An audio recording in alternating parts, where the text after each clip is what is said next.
site industriel de Lint a mis en place depuis plusieurs années un parcours de formation avec des contrats de professionnalisation pour former des conducteurs de lignes de production.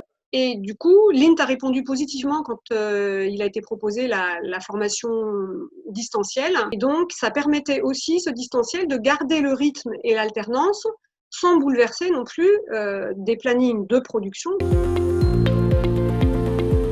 C'était nouveau pour tout le monde, c'était nouveau pour Lint, c'était nouveau pour les formateurs IFRIA, c'était nouveau pour les stagiaires aussi. D'ailleurs, ils ont très bien joué le jeu. C'est remarquable parce qu'il y avait tous les profils, tous les âges, tout le monde n'était pas équipé de la même manière. Et pour ma part, j'ai ressenti que ça s'était globalement bien passé.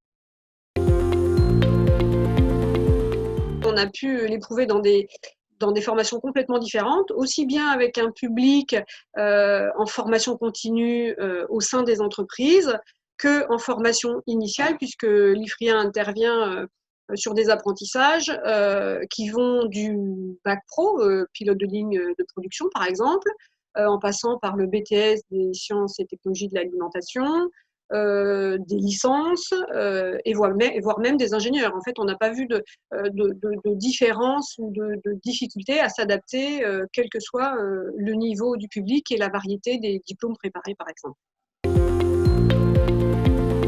C'est toujours challengeant de travailler sur des modalités nouvelles, de voir où sont les difficultés, qu'est-ce que ça peut apporter en plus, par contre, qu'est-ce que ça peut apporter de différent. Pour ma part, je pense que ça ne remplacera jamais totalement le présentiel. Je pense que c'est plus la richesse et la complémentarité des deux dispositifs qui est intéressante et non pas que l'un signe la fin de l'autre. Je pense que les deux vont perdurer.